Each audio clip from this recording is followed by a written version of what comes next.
Hello there, friends. I often get asked the question, how do I know if I need soul protection? And I am going to give you 3 clear signs that you at least need to have a consultation to determine whether or not you could benefit from soul protection. Before I get to that, it's the usual. Please like, subscribe, or share this video content if you think it might be helpful to somebody else.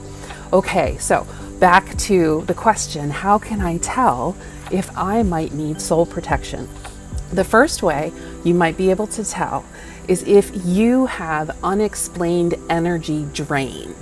Like you just don't have the energy that you usually have. You don't have the energy to get to the gym. You don't have the energy to go to social events. You're just drained, and this is not usually how you are feeling. So if you're experiencing energy drain, that might be one way to know that you might benefit from soul protection. Number 2 is if you get stuck in a rut and you just can't get out of it. Like you're in these bad habits, or you're in these behaviors or these patterns, and you're just stuck.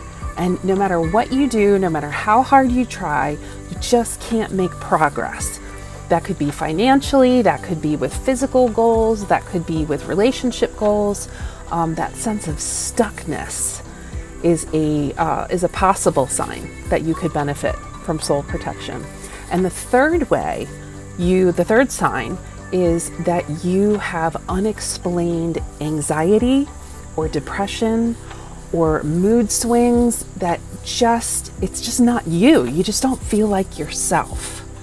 And that would be another way that you might be getting a sign that soul protection would benefit you.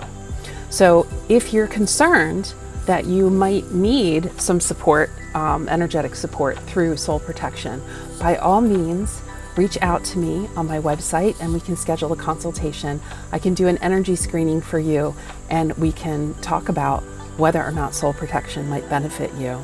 Thank you so much for being here and for watching this video. Feel free to like, comment, or subscribe, and I look forward to seeing you in the next video. Grace and peace.